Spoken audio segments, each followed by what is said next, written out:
Eu sempre pensei que o abandono tinha um som específico, o do silêncio ensurdecedor após uma porta se fechar para sempre. Naquela noite, porém, ele ganhou uma nova trilha sonora, o uivo do vento e o tamborilar incessante da chuva contra minha janela. A tempestade que se formava lá fora era um espelho perfeito do caos que se instalara dentro de mim, um reflexo sombrio da minha própria desolação. Esta história não é um conto de fadas, mas um relato honesto de como o ponto mais baixo da minha vida se tornou um ponto de virada completamente inesperado.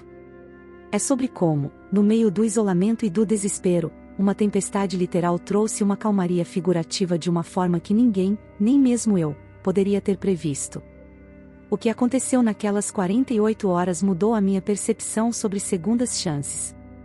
Neste vídeo, vou compartilhar os eventos daquela noite e o que se seguiu.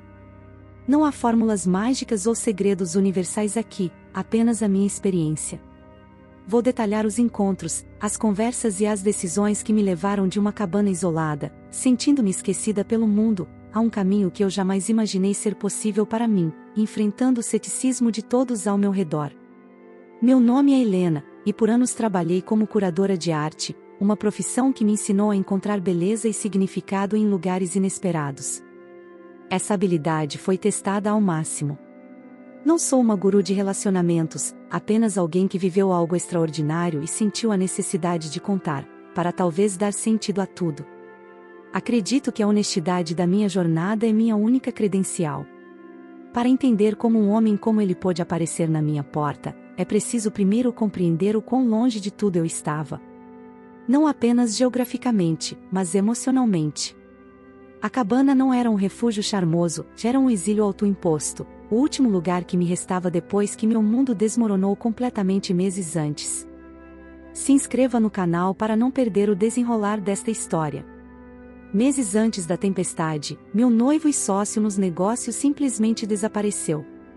Ele não apenas terminou nosso relacionamento de 8 anos, ele liquidou nossa galeria de arte compartilhada, pegou o dinheiro e foi embora, deixando-me com dívidas e um bilhete de 2 linhas. Foi um golpe duplo que destruiu minha vida profissional e meu coração de uma só vez, de forma brutal e impiedosa. Com minhas economias dizimadas e a confiança em frangalhos, a única opção que me restou foi recuar. Vendi o que pude e me mudei para a velha cabana da minha família, um lugar esquecido nas montanhas que não via um morador há mais de uma década. Era úmida, isolada e cheia de memórias agridoces, o cenário perfeito para minha autopiedade e reclusão do mundo. A solidão lá era palpável, uma presença física. Os dias se misturavam em uma rotina de tarefas simples: cortar lenha, consertar goteiras, ler livros velhos. Eu falava mais com os esquilos do que com pessoas. Havia me convencido de que era isso que eu merecia, uma penitência silenciosa por ter confiado demais, por ter sido tão tola. O mundo lá fora parecia distante, irrelevante. A cabana ficava no final de uma estrada de terra mal conservada, a quilômetros do vilarejo mais próximo. A recepção de celular era um mito, e a internet, uma piada. Era o tipo de lugar que as pessoas escolhem para desaparecer, e era exatamente isso que eu estava fazendo, desaparecendo de mim mesma, aos poucos, enquanto a poeira e o tempo se acumulavam ao meu redor. Portanto, quando as nuvens escuras começaram a se reunir naquele horizonte, não era apenas uma previsão meteorológica. Era uma confirmação do meu estado de espírito. O mundo estava se fechando ainda mais ao meu redor, e a tempestade prometia cortar meu último e tênue fio de conexão com a civilização. Eu não sabia que ela também traria uma conexão que eu jamais esperei. A chuva começou como uma promessa tímida, mas logo se transformou em uma fúria torrencial. O vento açoitava as árvores, fazendo-as gemer como velhos fantasmas. Cada trovão parecia sacudir a própria fundação da cabana, e os relâmpagos iluminavam minha pequena sala com flashes estroboscópicos, revelando as teias de aranha nos cantos que eu tinha preguiça de limpar. A natureza estava mostrando sua força avassaladora. Por volta das 9 da noite, as luzes piscaram 2 vezes e depois se apagaram em definitivo. A escuridão que se seguiu foi total, absoluta. O silêncio repentino dentro da cabana era ainda mais assustador que o barulho lá fora. Eu estava sozinha no escuro, com apenas a luz de algumas velas e o rugido da tempestade como companhia. O isolamento agora era completo. Acendi a lareira, mais por conforto psicológico do que por necessidade de calor. As chamas dançantes lançavam sombras longas e trêmulas nas paredes de madeira, transformando objetos familiares em monstros disformes. Sentei-me em uma poltrona gasta, enrolada em um cobertor, e me permiti sentir o peso total da minha situação. Eu era um ponto insignificante em um mapa, engolido pela fúria da noite. Não havia nada a fazer senão esperar. Esperar a tempestade passar, esperar a eletricidade voltar, esperar o amanhecer. A espera era uma tortura lenta, cada minuto se esticando em uma eternidade. O som da chuva era tão intenso que parecia que o próprio rio havia decidido subir a montanha para me afogar. Era uma sensação de vulnerabilidade que eu nunca havia experimentado antes. E foi no meio desse caos, quando o mundo parecia estar se desfazendo, que ouvi algo que não pertencia à sinfonia da tempestade. Não era o vento, nem um galho caindo. Era o som inconfundível de um motor de carro, engasgando e morrendo, perigosamente perto da minha propriedade. Um som que não fazia o menor sentido estar ali. Meu coração parou por um instante. Um carro. Naquela estrada, durante uma tempestade como essa? Era impossível. A estrada de terra já era traiçoeira em um dia de sol, agora, deveria ser um rio de lama intransitável. Ninguém em sã consciência se aventuraria por ali. Meu primeiro pensamento foi que eu estava imaginando coisas, que o isolamento finalmente estava me pregando peças. Mas então, através da cortina de chuva na janela, eu vi 2 feixes de luz, faróis, cortando a escuridão por um momento antes de se apagarem abruptamente. O som do motor silenciou de vez, substituído apenas pelo rugido do temporal. Havia, de fato, alguém lá fora. O medo começou a se instalar, um nó gelado no meu estômago. Quem poderia ser? Minha mente correu por todas as possibilidades, cada uma mais aterrorizante que a outra.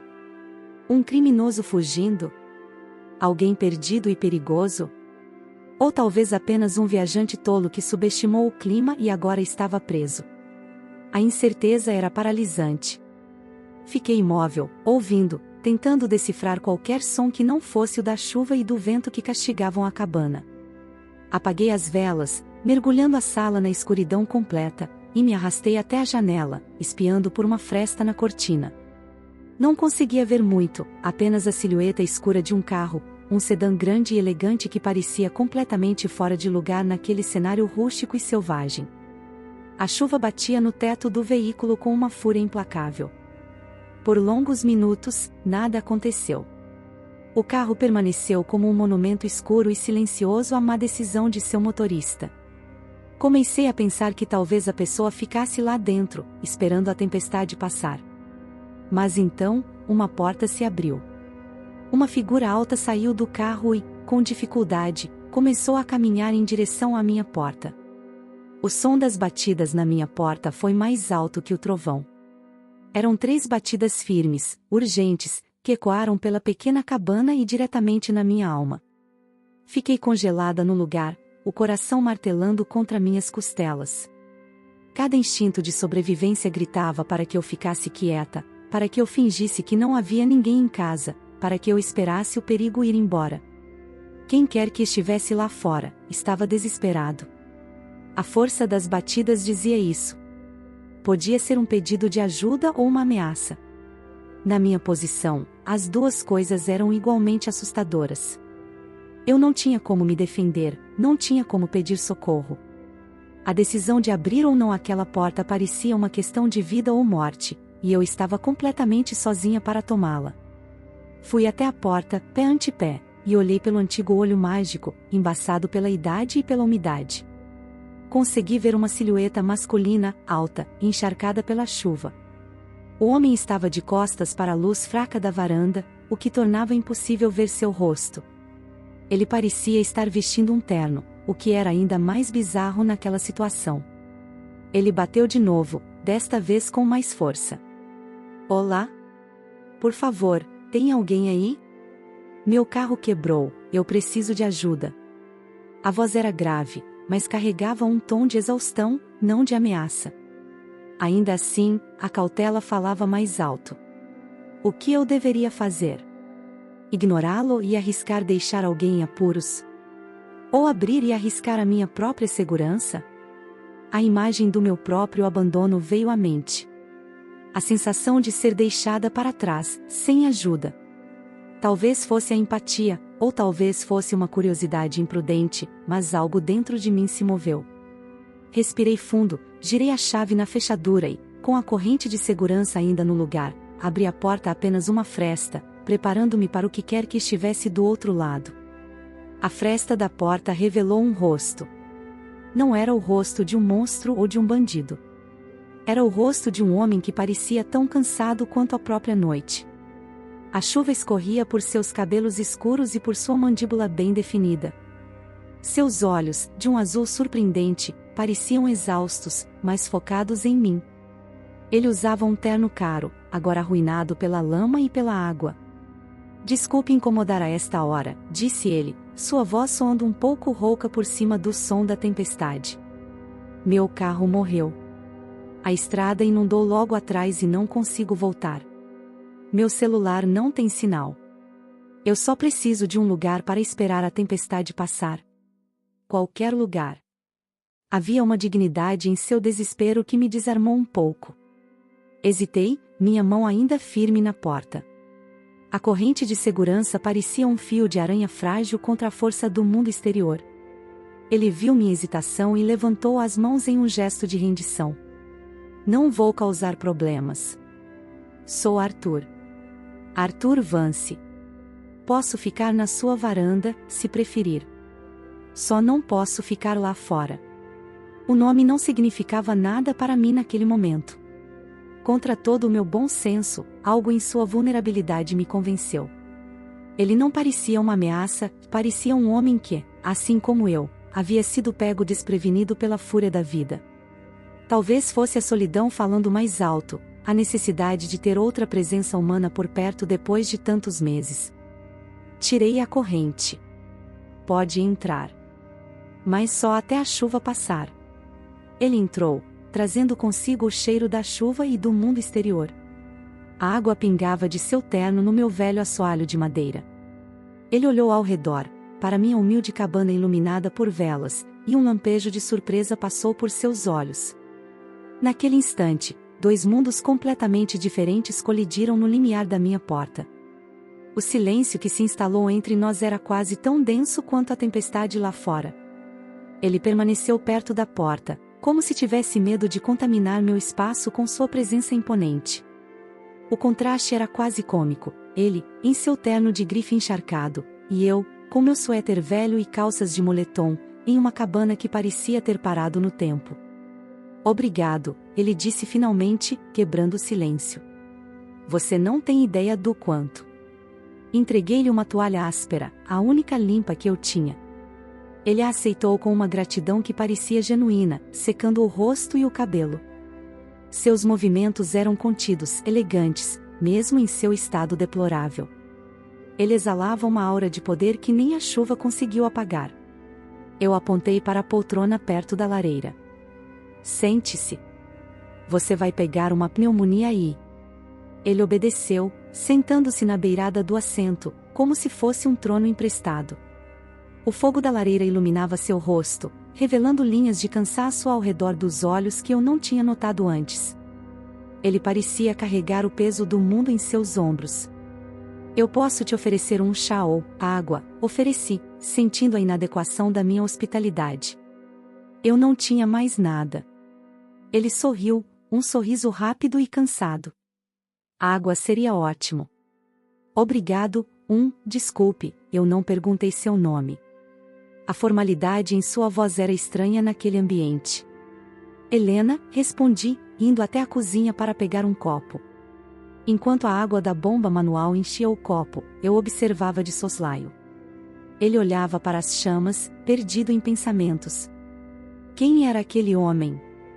O que um homem como ele, que claramente pertencia a arranha-céus e salas de reunião, estava fazendo naquela estrada esquecida por Deus? A tempestade havia trazido um enigma para dentro da minha casa.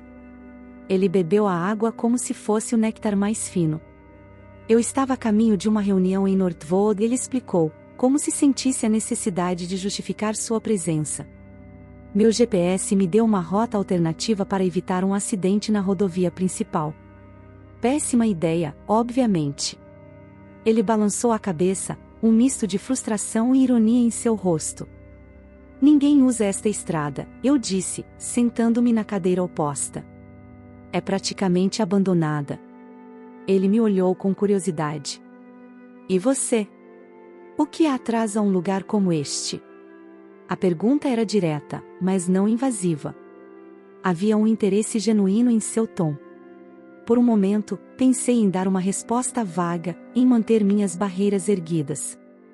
Mas a estranheza da situação, a luz das velas, a tempestade lá fora, tudo conspirava para uma honestidade crua.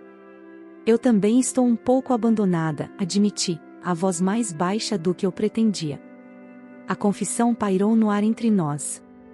Ele não demonstrou pena, apenas um aceno de compreensão, como se reconhecesse a sensação.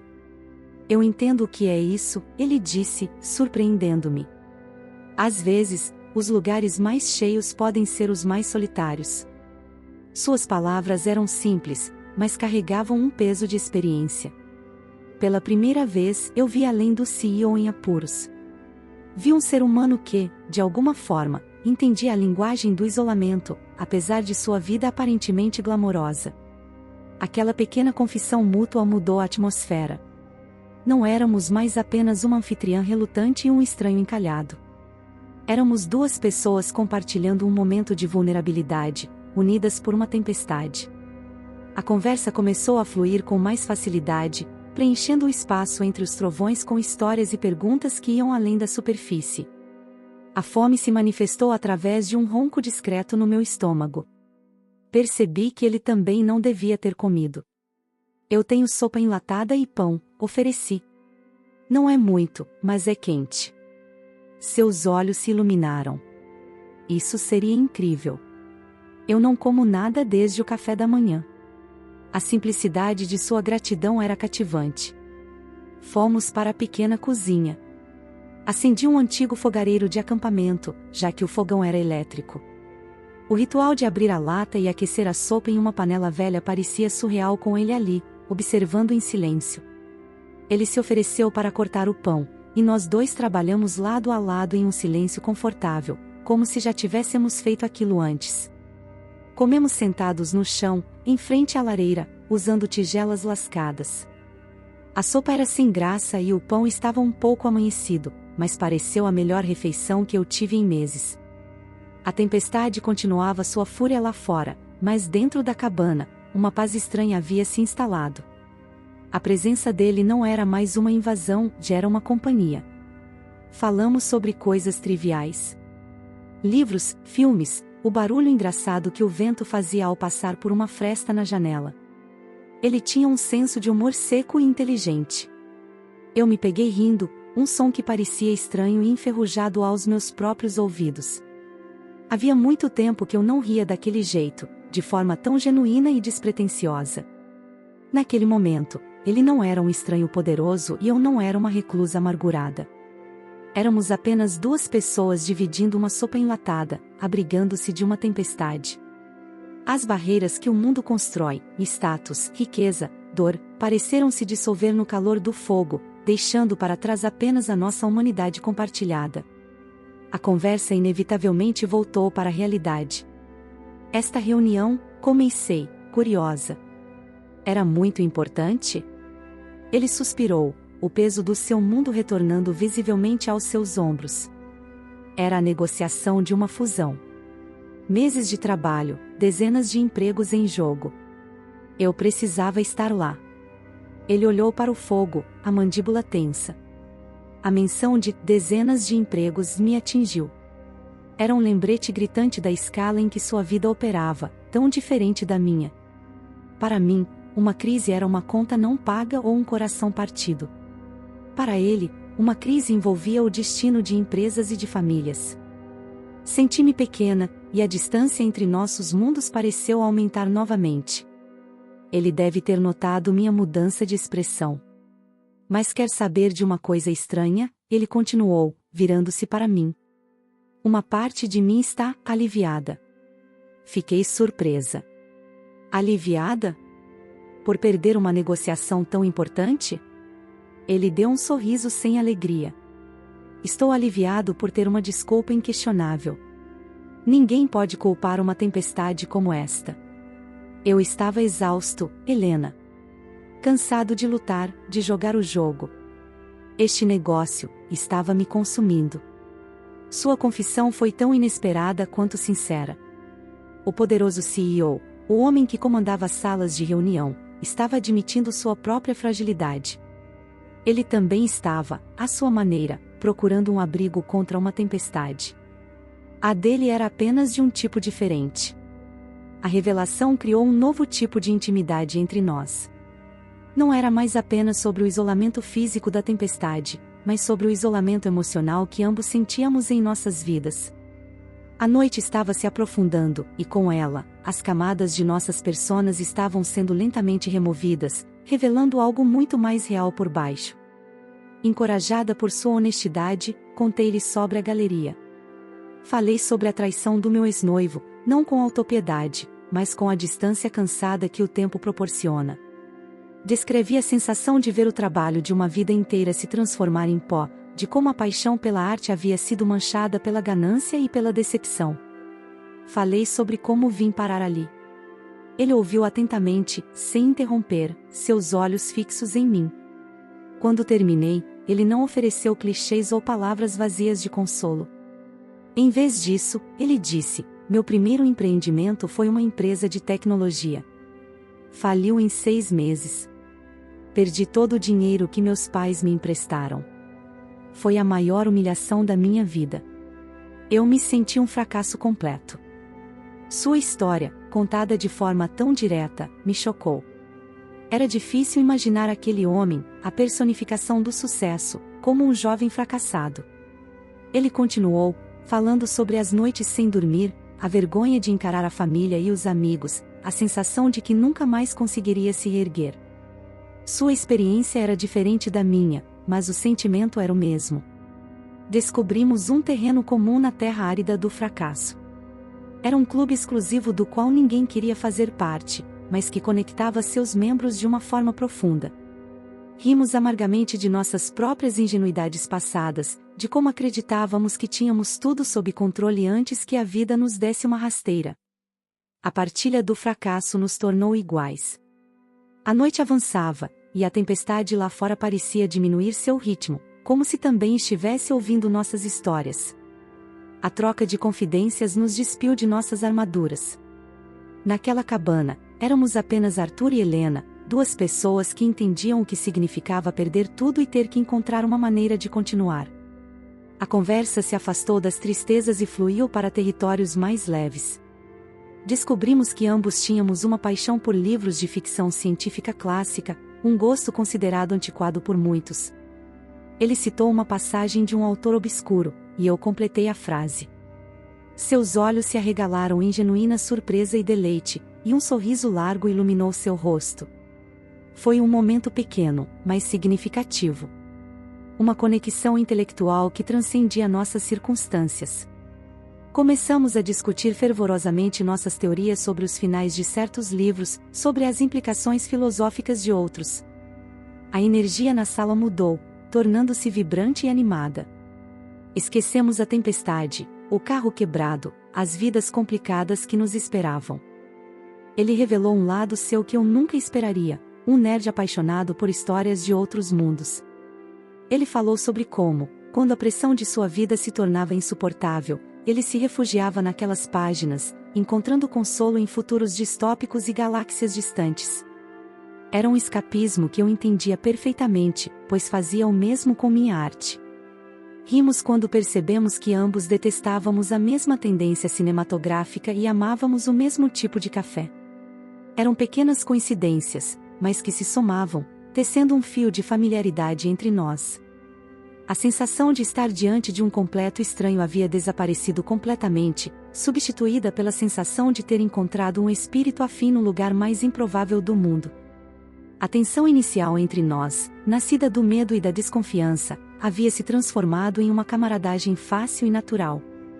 A cabana, antes meu refúgio de solidão, agora parecia um santuário para uma conexão inesperada, um espaço mágico onde dois estranhos podiam se encontrar e se reconhecer.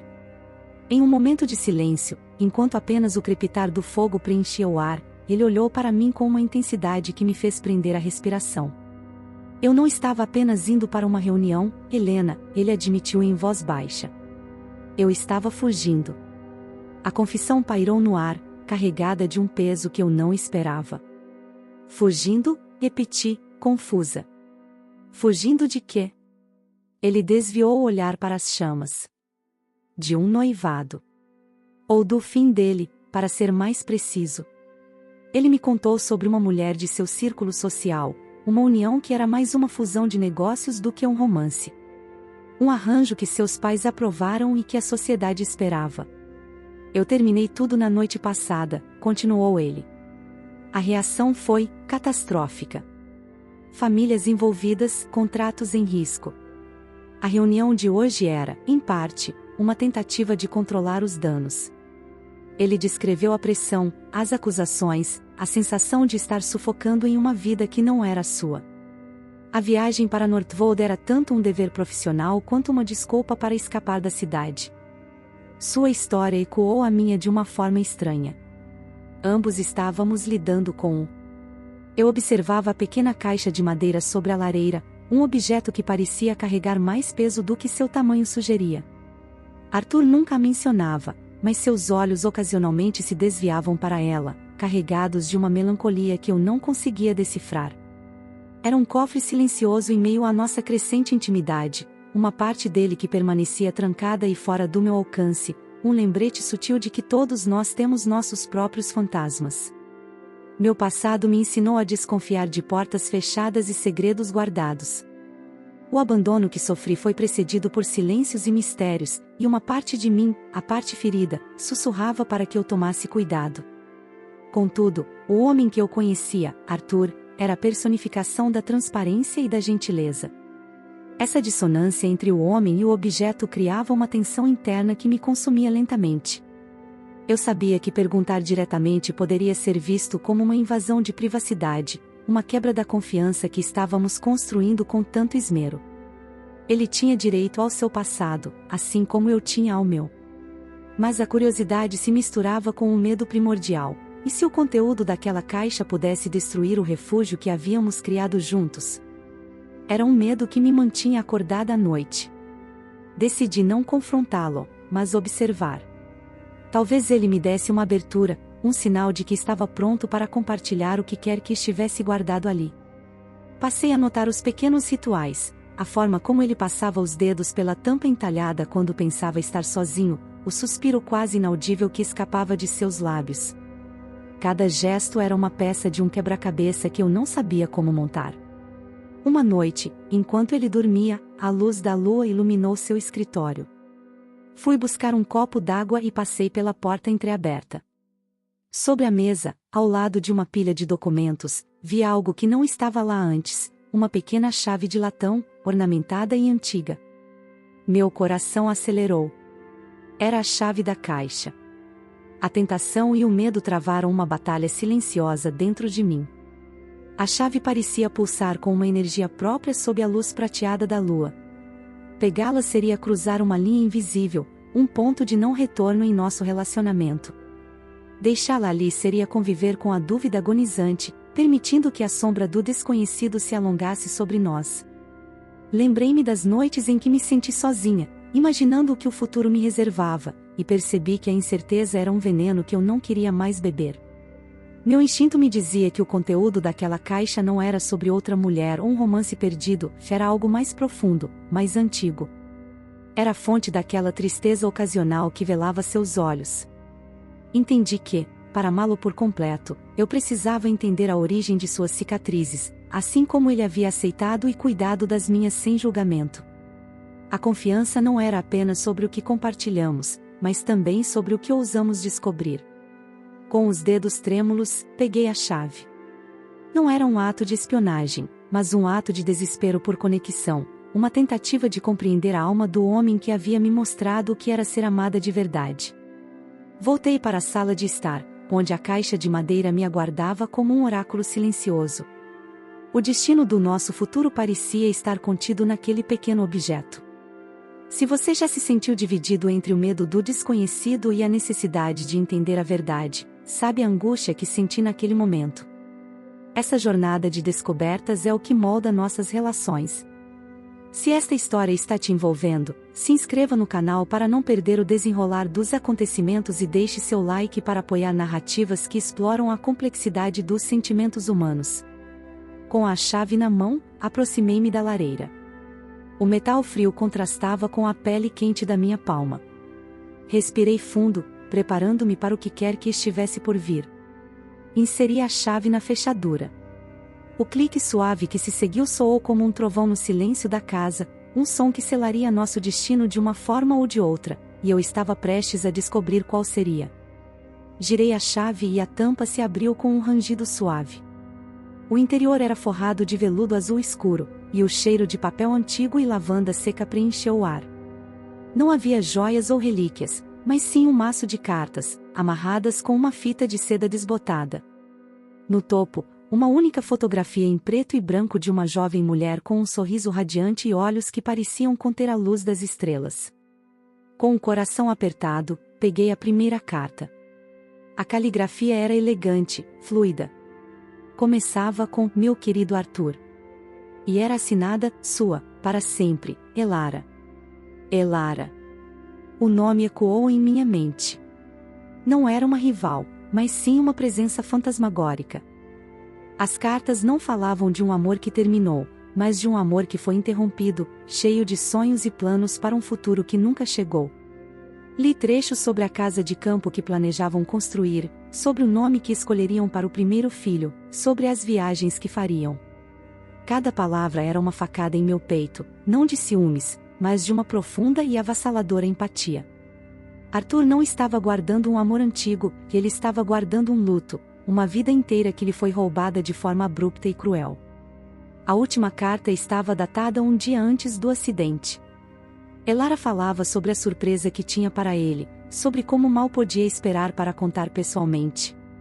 A carta terminava com a frase: "A tempestade lá fora não é nada comparada à felicidade que sinto aqui dentro. Estarei te esperando." Aquelas palavras, tão cheias de vida, eram agora um epitáfio de partir o coração. Fechei a caixa lentamente, as lágrimas escorrendo pelo meu rosto. O mistério havia se transformado em uma tragédia. Arthur não era um homem com segredos, mas um homem com uma ferida que nunca cicatrizou. Agora, o desafio era diferente. Eu não precisava mais lutar contra uma sombra, eu precisava descobrir como ajudar a curar um coração que havia sido quebrado muito antes de eu chegar. Coloquei a chave de volta na mesa do escritório, exatamente onde a encontrei, e retornei para a sala, sentando-me no sofá. A caixa permaneceu aberta sobre a mesinha de centro. Eu não a esconderia. A verdade, por mais dolorosa que fosse, precisava de luz para respirar. Esperei, sentindo o peso de cada minuto passar. A madrugada avançava, e o silêncio da casa era denso com palavras não ditas e emoções redescobertas. Quando Arthur desceu as escadas, atraído talvez por uma intuição, ele parou no último degrau. Seus olhos foram da caixa aberta para o meu rosto banhado em lágrimas e, por fim, para as cartas. Não havia raiva em seu olhar, nem acusação. Havia apenas uma resignação cansada e uma tristeza profunda, como se ele esperasse por este momento há muito tempo, temendo-o e, talvez, desejando-o. Ele se aproximou e sentou-se ao meu lado, sem dizer uma palavra.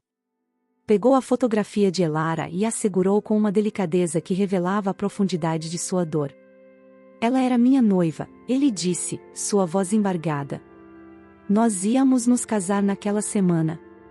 A tempestade, a mesma que te trouxe para mim, foi uma tempestade assim que a levou."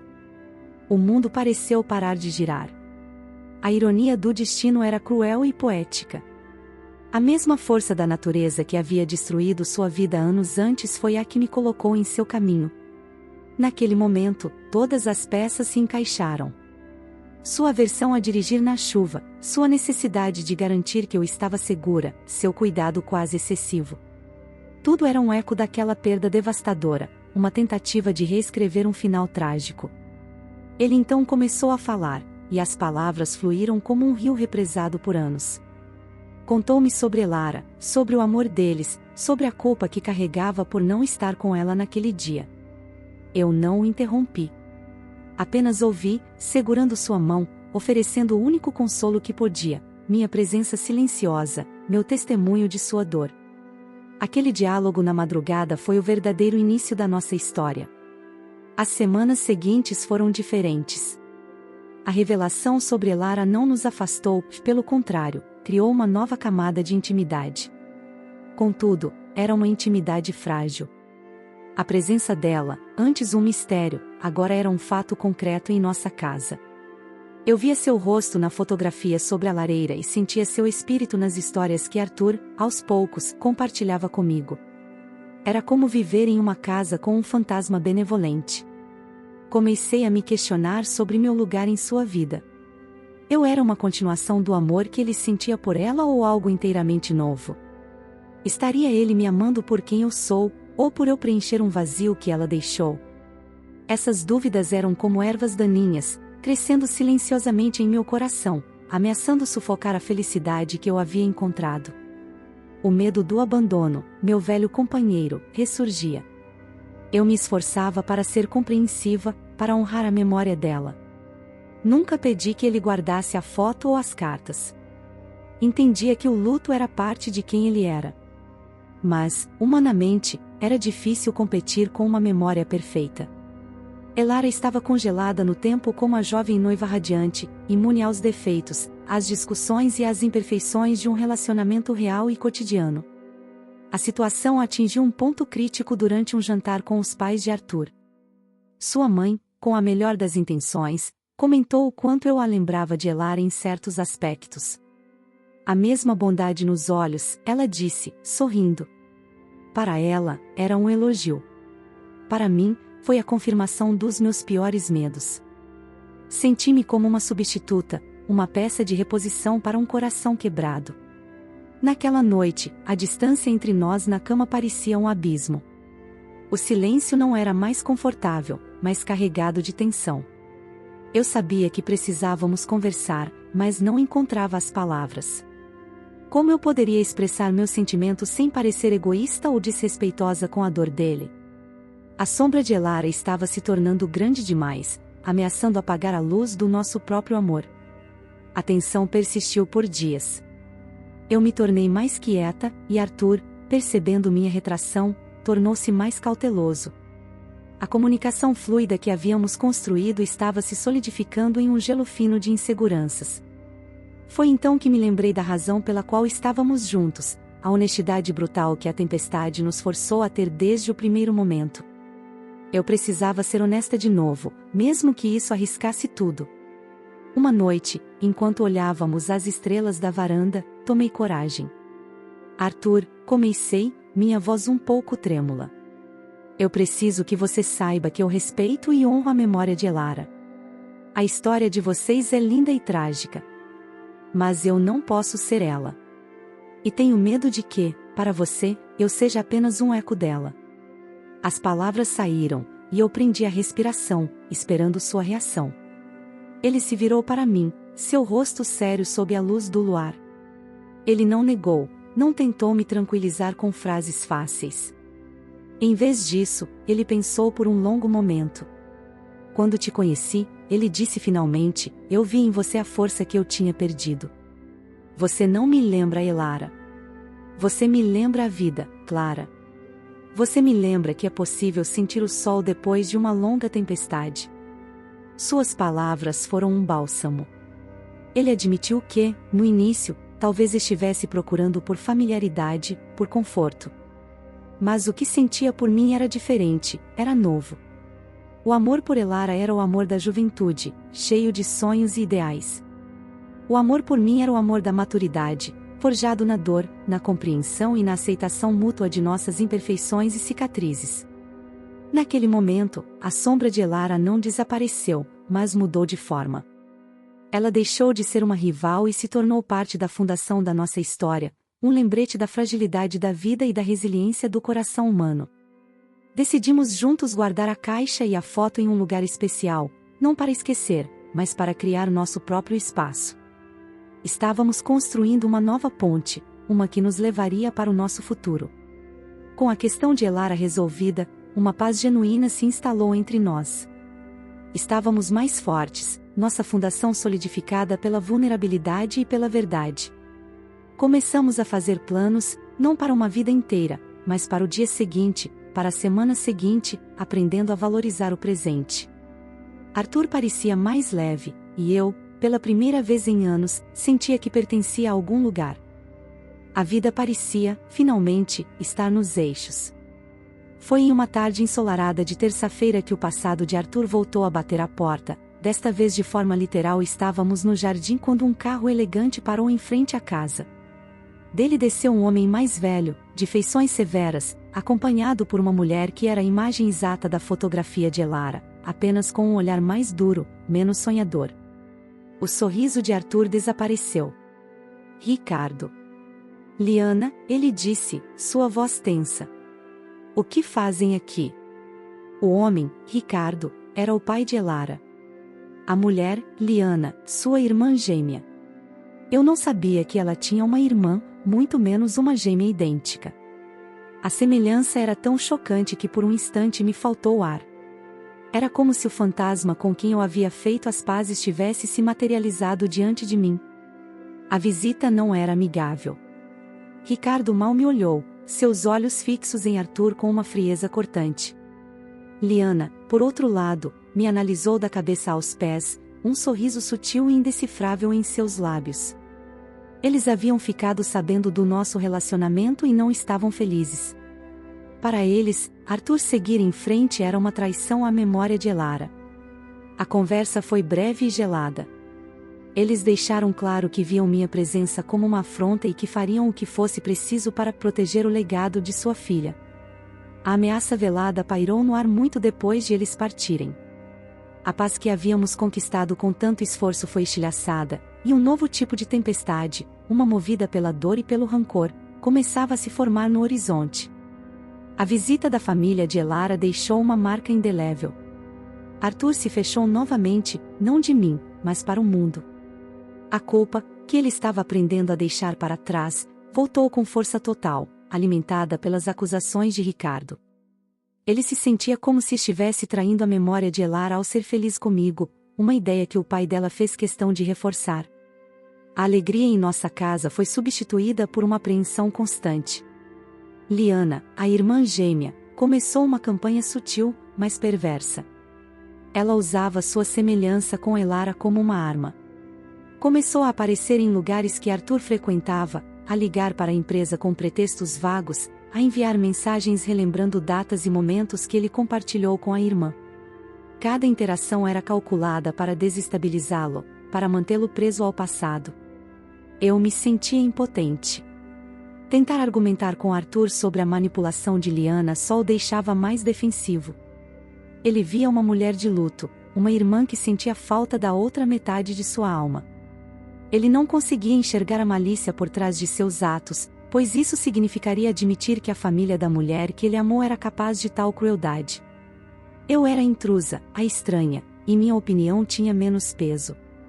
A semente da discórdia começou a germinar entre nós. Pequenas discussões surgiam do nada, alimentadas pelo estresse e pela pressão externa. A facilidade que tínhamos um com o outro foi se corroendo. Eu me pegava andando na ponta dos pés, com medo de dizer a coisa errada, de causar mais dor a um homem que já sofria tanto. O refúgio que havíamos construído estava sendo sitiado. O pior momento foi quando encontrei Arthur no escritório, tarde da noite, olhando para a foto de Elara, a mesma que havíamos guardado juntos. Ele não me viu entrar. Ouvi-o sussurrar, me desculpe. Não sei se ele estava se desculpando com ela por ter seguido em frente, ou comigo, pelo caos que sua vida passada estava trazendo para a minha. Naquele momento, temi que o amor dele não fosse forte o suficiente para sobreviver a essa nova tempestade. A situação com Liana e Ricardo escalou. Eles não se contentaram em assombrar nossa vida pessoal, começaram a atacar a vida profissional de Arthur. Ricardo, sendo um empresário influente, começou a espalhar rumores no círculo de negócios deles, questionando a estabilidade emocional e o julgamento de Arthur. Era um golpe baixo, projetado para isolá-lo e forçá-lo a escolher entre seu futuro e eu. Arthur estava exausto. A pressão vinha de todos os lados. Ele mal dormia, estava constantemente no telefone com advogados e membros do conselho de sua empresa. A casa, que antes era nosso santuário, tornou-se um centro de gerenciamento de crises. E em meio a tudo isso, eu estava lá, a causa aparente de toda a sua desgraça. A culpa me corroía por dentro. Uma noite, ele chegou em casa mais tarde do que o normal, pálido e derrotado. Ele havia perdido um contrato importante, um projeto pelo qual trabalhou por meses por causa da interferência de Ricardo. Ele não gritou. Não me culpou. Ele apenas sentou-se em silêncio, olhando para o nada. Esse silêncio era pior do que qualquer acusação. Era o som de um homem sendo quebrado por dentro. Eu sabia que um ponto de ruptura estava próximo. Ele estava sendo forçado a uma escolha impossível. O amor que sentíamos um pelo outro estava sendo testado pelo fogo, e eu não tinha certeza se sobreviveríamos. Comecei a me preparar para o pior, para a conversa em que ele diria que não aguentava mais, que precisava de paz, uma paz que minha presença parecia ter roubado. O ultimato nunca foi dito em voz alta, mas estava implícito em cada olhar cansado, em cada suspiro pesado. Ou eu, ou a estabilidade que ele lutou tanto para construir. Pela primeira vez, considerei a possibilidade de ir embora. Talvez amá-lo significasse libertá-lo da guerra que minha chegada havia desencadeado. Era um pensamento que me despedaçava, mas que parecia cada vez mais inevitável. A chuva começou a cair naquela noite, uma chuva forte e constante, muito parecida com aquela que me trouxe até ali. O som das gotas no telhado era um eco melancólico do início da nossa história. Olhei para Arthur, adormecido no sofá, exausto pela batalha que travava. Seu rosto, mesmo em sono, estava marcado pela preocupação. Eu o amava demais para ser a âncora que o afundava. Levantei-me e fui para o nosso quarto. Abri o guarda-roupa e olhei para as minhas poucas coisas. Eu cheguei ali com nada além de um carro quebrado e um coração partido. Agora, eu tinha um coração que estava se partindo por um motivo diferente, por amor. Sair parecia a única atitude altruísta a ser tomada, o único jeito de devolver a ele a vida que ele tinha antes de mim. Comecei a arrumar uma pequena mala, meus movimentos lentos e deliberados. Cada peça de roupa guardava uma memória, o vestido que usei em nosso primeiro jantar, o suéter que ele me emprestou na primeira noite. As lágrimas caíam silenciosamente, misturando-se com o som da chuva lá fora. Era a decisão mais difícil da minha vida, um sacrifício que eu sentia que precisava fazer. Deixei um bilhete simples sobre a mesa. Não era uma despedida dramática, apenas algumas palavras de amor e gratidão. Eu te amo o suficiente para te deixar ir e encontre sua paz, Arthur. Você merece. Era uma tentativa de dar a ele uma saída limpa, sem discussões ou súplicas. Queria que ele acordasse e encontrasse a solução para seus problemas já implementada. Com a mala na mão, parei na porta e olhei para trás uma última vez. A casa, o refúgio, o homem que me ensinou a confiar novamente. Sair dali parecia arrancar uma parte de mim. Mas a tempestade que me trouxe também me ensinou sobre sobrevivência e força. E, naquele momento, eu precisava usar essa força não para ficar e lutar, mas para ir embora e salvá-lo. Entrei no meu carro, o mesmo que me deixou na mão meses atrás, agora perfeitamente consertado. O motor ligou com um ronco suave, um som estranhamente reconfortante em meio ao caos emocional.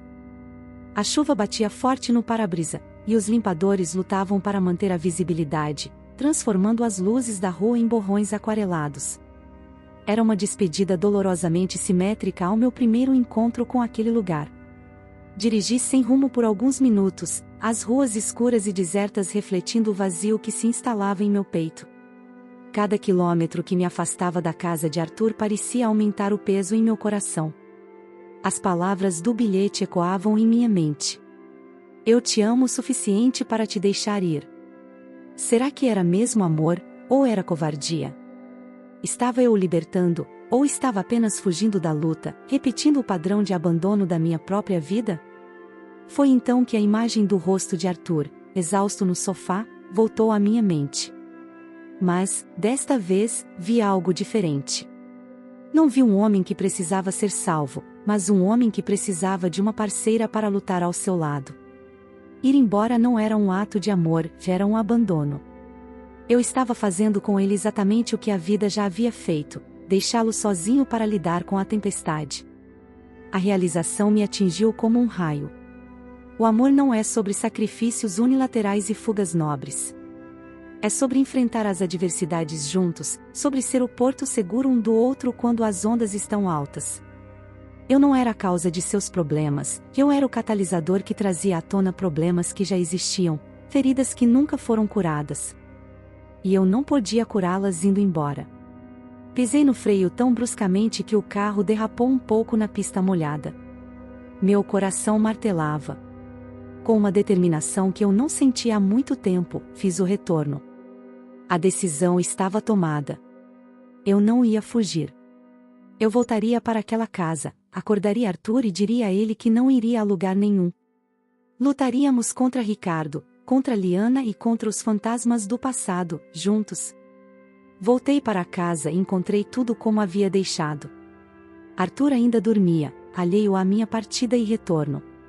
Rasguei o bilhete em pequenos pedaços.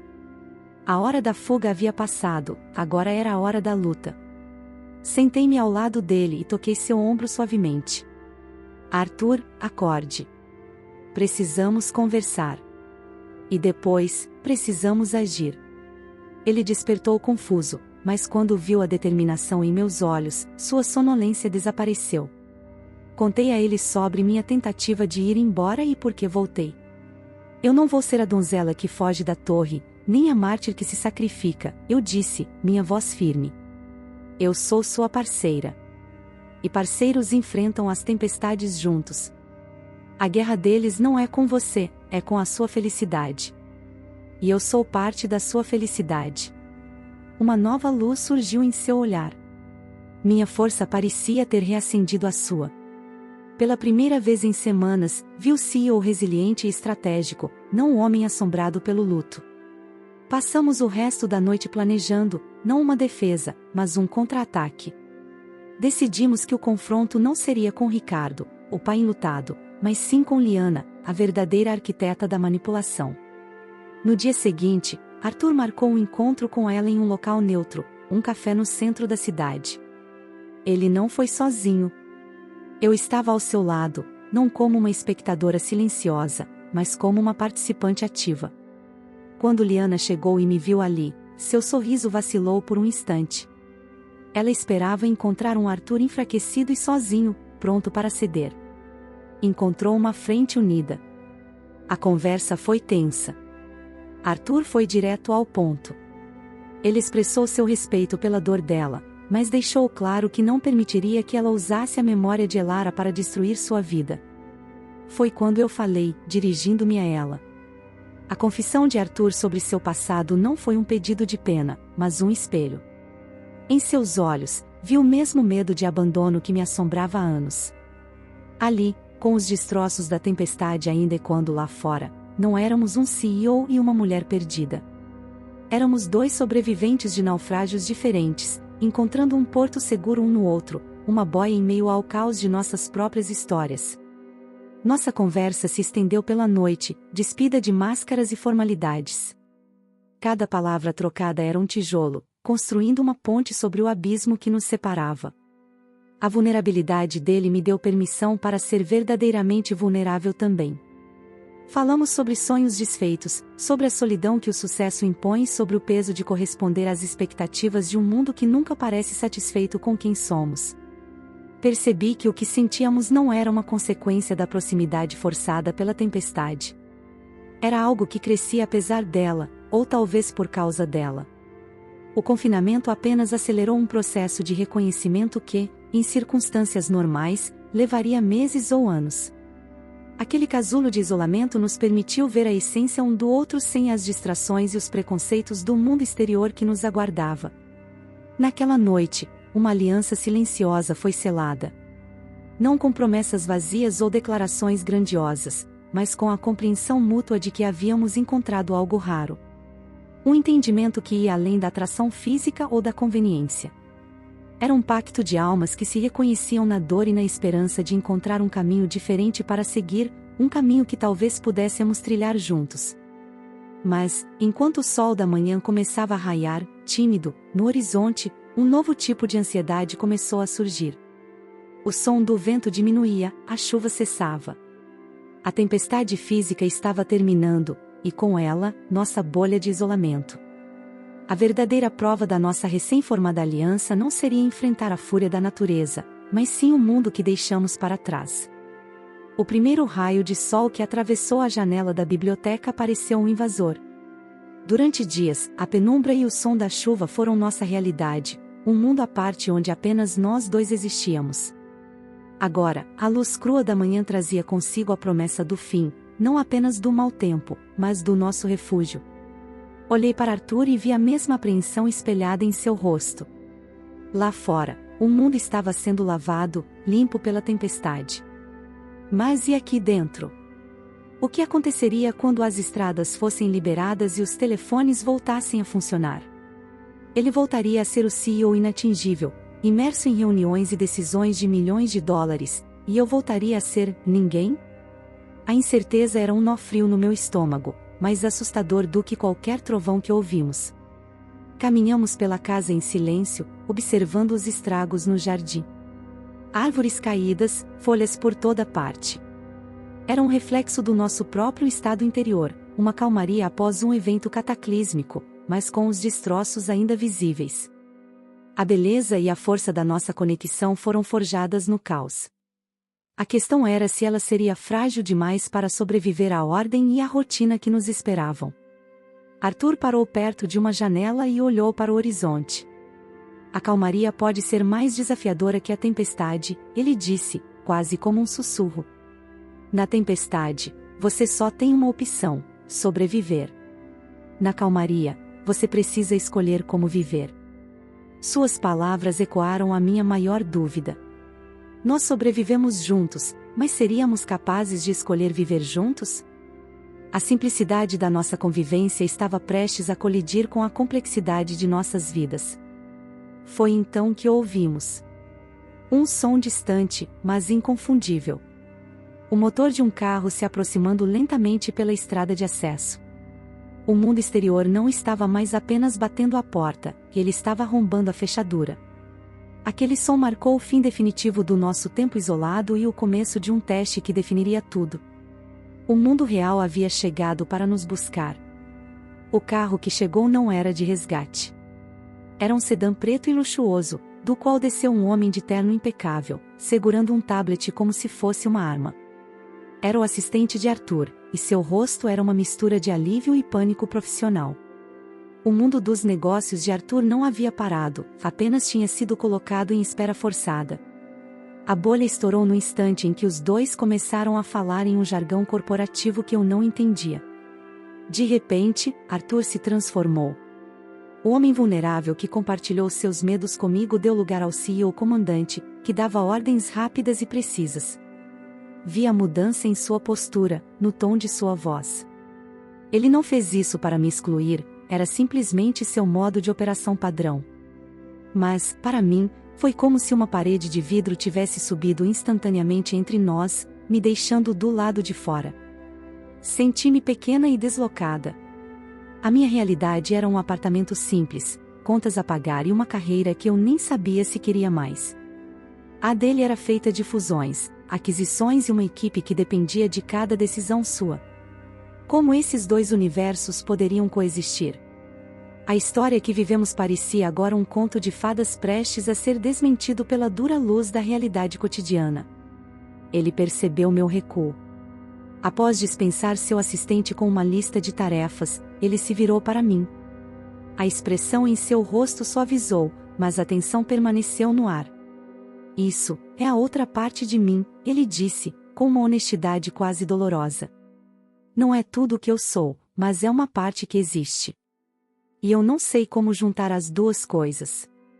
Não ainda. Sua confissão, em vez de me afastar, me ancorou. Aquele era o verdadeiro desafio. Não era sobre ele me salvar ou eu mudá-lo. Era sobre duas pessoas completas, com vidas complexas e bagagens reais, tentando descobrir se havia um espaço comum onde pudessem construir algo novo. A questão não era se o mundo nos separaria, mas se nós teríamos a coragem de lutar por um lugar para nós dois nele. A partida da mansão foi surreal. Sentados no banco de trás do carro de Arthur, enquanto seu motorista nos levava de volta à civilização, o silêncio era denso. A cada quilômetro que nos afastava daquele refúgio, sentia como se estivesse deixando uma parte de mim para trás.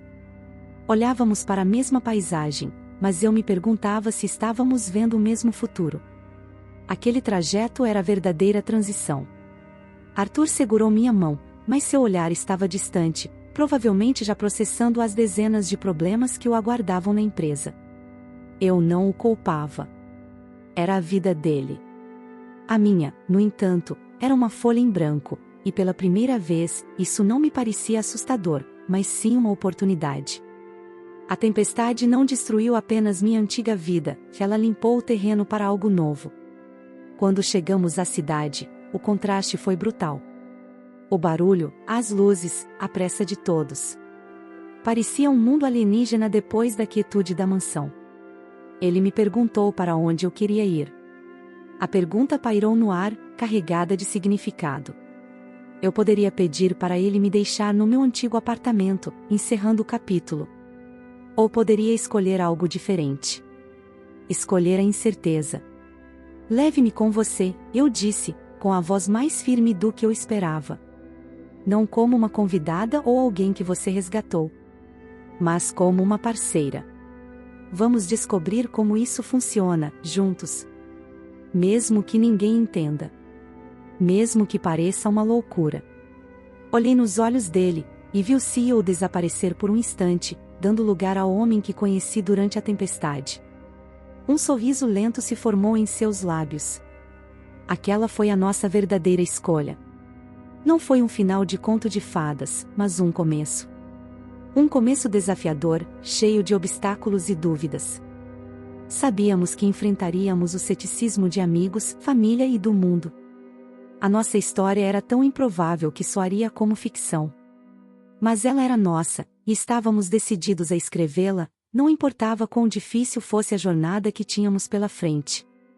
Hoje, anos depois, muitas pessoas ainda duvidam da nossa história. Dizem que foi sorte, interesse ou uma fantasia passageira. No começo, eu tentava explicar, justificar como o abandono e o desespero me levaram a uma tempestade que, por sua vez, me levou ao Arthur. Mas aprendi que não preciso da crença de ninguém para validar o que é real para nós. Nossa fundação foi construída em meio ao caos, e isso a tornou inabalável. O legado daquela tempestade não foi apenas o nosso encontro. Foi a lição profunda de que os momentos de maior ruptura em nossas vidas são, muitas vezes, os que carregam o maior potencial para a transformação. É preciso ser completamente despido de tudo o que você achava que era para descobrir quem você realmente pode se tornar. A tempestade me tirou tudo, mas me devolveu a mim mesma, e de brinde, um amor que floresceu na adversidade. Construir uma vida juntos não foi simples. Tivemos que aprender a navegar em nossos mundos tão distintos, a comunicar nossas inseguranças e a defender nosso relacionamento de pressões externas. Mas sempre que o desafio parecia grande demais, nós nos lembrávamos daqueles dias isolados, da honestidade crua e da aliança que forjamos quando não tínhamos mais nada a perder. Aquela memória é a nossa âncora. Se você já passou por uma tempestade em sua vida, seja ela literal ou metafórica, sabe que ela muda tudo. Ela pode te deixar destroços ou um terreno fértil para um novo começo. A escolha do que fazer com o que resta é sempre sua. Nossa história é apenas um exemplo de como o inesperado pode redefinir um destino. Comente abaixo qual foi a tempestade que mudou a sua vida. Sua história merece ser ouvida. Agradeço por me acompanhar nesta jornada. Não foi uma história de resgate, mas de encontro. Duas pessoas que, ao se encontrarem no ponto mais baixo, ajudaram uma a outra a subir. Se essa narrativa ressoou com você, se inscreva no canal e ative as notificações para não perder outras histórias sobre as complexas e inesperadas formas que o amor e a vida podem tomar.